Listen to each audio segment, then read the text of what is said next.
Rakyat jadi pasukan cadangan TNI. Dialog kita lanjutkan kembali masih bersama Gubernur Lemhanas Agus Wijoyo. Pak Agus, ini apa namanya?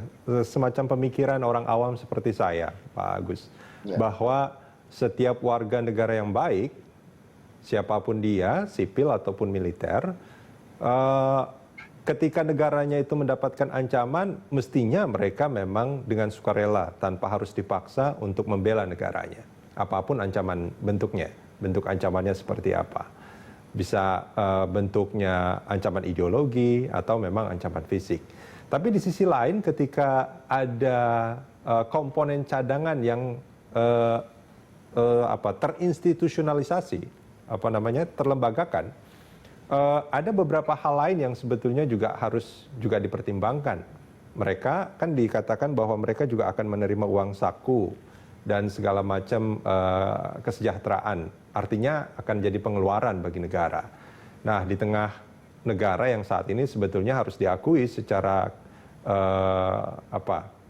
keuangan juga sebetulnya sedang bermasalah karena pandemi, maka ini kan menjadi pilihan yang sulit. Nah, kalau memang ada anggaran yang disiapkan, kok saya mikirnya kenapa nggak mengutamakan kesejahteraan tentara, memperbaiki alutsista kita daripada menambah personil. Nah, itu sebetulnya yang menjadi pokok pikirannya, Pak Agus. Pilihan-pilihan itu tidak hitam putih, tapi persentase, karena semua harus berjalan.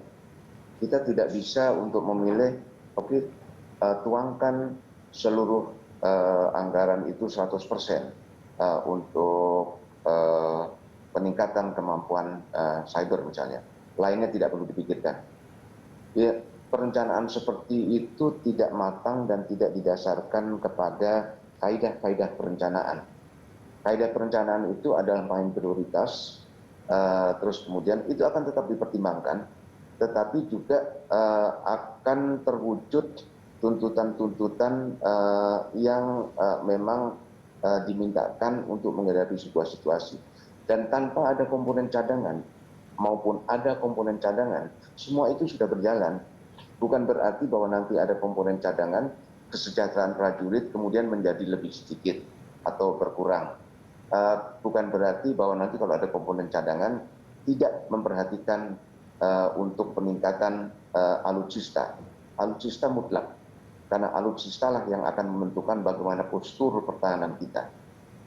Apakah kita mempunyai postur pertahanan yang kredibel, mampu menjadi penangkal dan pemenang di dalam masa perang atau tidak. Itu tetap menjadi utama.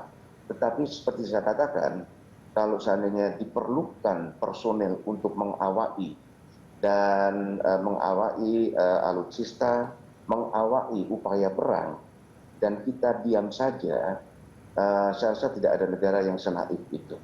Semua negara dan komponen cadangan ini ada di semua negara. Ini ada sesuatu yang umum, yang biasa. Kemarin kita lihat di Amerika, gedung Capitol itu diserang, kemudian pemerintah mengeluarkan orang-orang berbaju loreng. Itu komponen cadangan mereka. Ya, tapi Garda Nasional itu ya, Pak ya? National Guard, ya. Tapi sistem mereka beda. National Guard itu cadangan, semasa itu cadangan, dia masih di bawah kepala daerah. Tapi ketika diaktifkan menjadi militer aktif, dia di bawah kewenangan presiden. Gitu. Jadi negara manapun, Australia punya, Singapura punya, Malaysia punya. Kalau kita sendiri tidak punya, alangkah naifnya bangsa kita itu. Dan semua itu tidak hanya dikumpulkan per angka saja tanpa mempertimbangkan lain, tetapi semua nanti akan sudah diatur dalam sebuah sistem. Kalau sudah terlatih, akan ada tingkatan-tingkatan latihan, dia punya kualifikasi sebagai misalnya anggota regu, komandan peleton, komandan kompi, itu akan cepat masuk ke dalam organisasi TNI ketika ada kebutuhan mobilisasi untuk dimasukkan dalam dinas aktif. Jadi semuanya itu sudah harus siap tanpa harus kelihatan dan tanpa harus juga menanggung biaya yang sebetulnya tidak perlu di masa damai untuk efisiensi penyelenggaraan fungsi pertahanan. Oke, Soal komponen cadangan ini memang ada beberapa lembaga masyarakat yang menganggap bahwa ini tidak urgen. Tapi karena PP ini sudah ditandatangani, paling tidak menjadi pertanyaan kemudian, apa kriteria ancaman yang pada akhirnya membuat komponen cadangan ini memang harus dimobilisasi? Kira-kira bagaimana Pak Agus? Itu sesuai dengan kebutuhan saja. Kalau memang sudah membutuhkan bahwa kekuatan TNI aktif atau ready force ini dianggap sudah menipis, maka untuk menggandakan kekuatan ready force tersebut, maka komponen cadangan itu akan diaktifkan atau dimobilisasi. Ya. Gitu. Itu sangat situasional dan kontekstual sesuai dengan perkembangan situasi dan ancaman yang ada. Ya. Tetapi selama TNI aktif dan ready force yang ada sekarang itu masih mampu untuk melaksanakan, komponen cadangan ini tidak perlu untuk diaktifkan. Artinya boleh nggak kalau saya simpulkan bahwa komponen cadangan ini hanya akan dimobilisasi ketika pasukan TNI sudah dalam tanda kutip mungkin keteteran? Ya, hanya memang perhitungannya itu jangan kemudian TNI maju dulu, terus kemudian sudah tipis, karena penebalan lembaga ataupun institusi TNI ini berjalan serempak.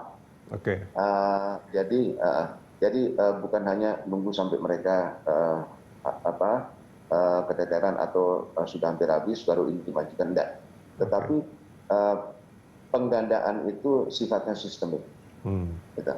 Baik. Diperhitungkan dari awal berapa kekuatan TNI yang diperlukan. Oke.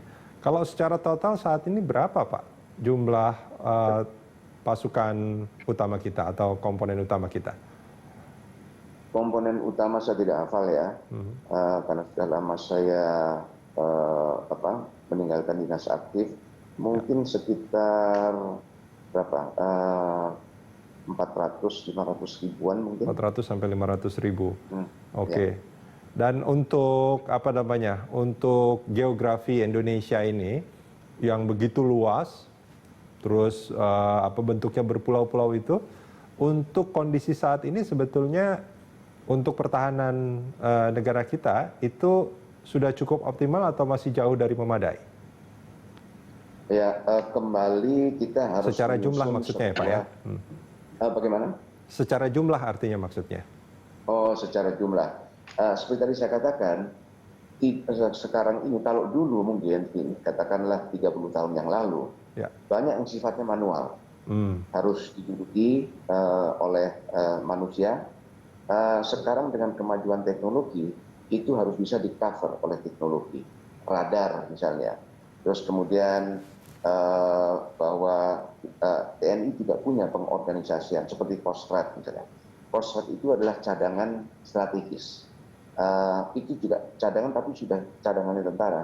Jadi kalau ada suatu daerah yang membutuhkan perkuatan, maka nanti akan dikirim satuan Kostrad yang merupakan cadangan terpusat itu, cadangan yang sudah aktif.